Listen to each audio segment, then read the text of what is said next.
ایک عورت کا شوہر ہر وقت کسی نہ کسی مہمان کو گھر لے آتا اور اپنی بیوی سے کہتا، ان کے لیے کھانے کا انتظام کرو۔ روزانہ وہ مہمان کے لیے کھانا تیار کرتی۔ آخر کار وہ روز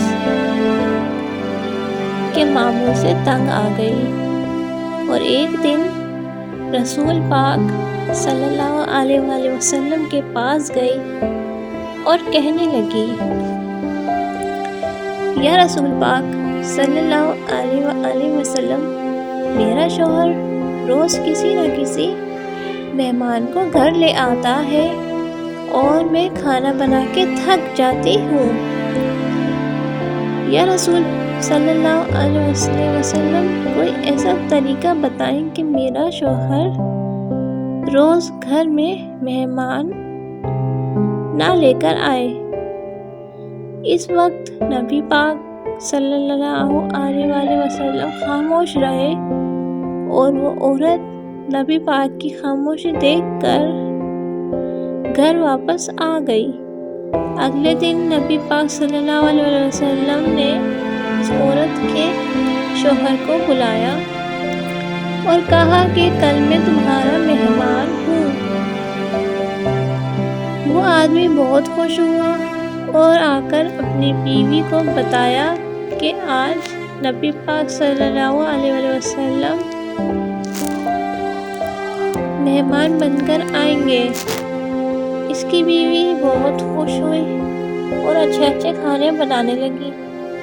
جب نبی پاک صلی اللہ علیہ وسلم اس عورت کے گھر آئے تو نبی پاک نے اس عورت کے شوہر سے کہا کہ جب میں کھانا کھا کے واپس جانے لگوں تو اپنی بیوی سے کہنا،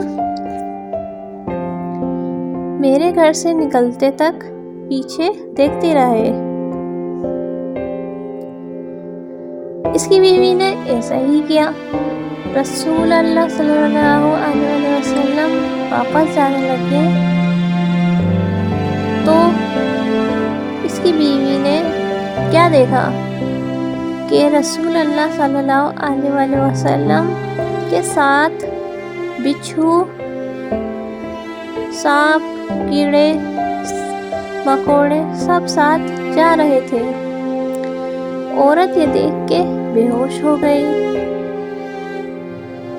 دن بھر وہ نبی پاک صلی اللہ علیہ وسلم کے پاس گئی تو نبی پاک صلی اللہ علیہ وسلم نے اس عورت کو بتایا کہ مہمان اپنا نصیب خود لے کر آتا ہے اور جو مہمان کے لیے محنت کی جاتی ہے، اس کے بدلے جب وہ واپس جاتا ہے تو اس گھر کے ساتھ بلاؤں اور اس گھر کے سارے گناہ ساتھ لے جاتا ہے۔ بے شک ویڈیو پسند آئے ویڈیو کو لائک کریں، چینل کو سبسکرائب کریں اور زیادہ سے زیادہ آگے شیئر کریں۔ آپ سب کا بہت بہت شکریہ۔ اللہ حافظ۔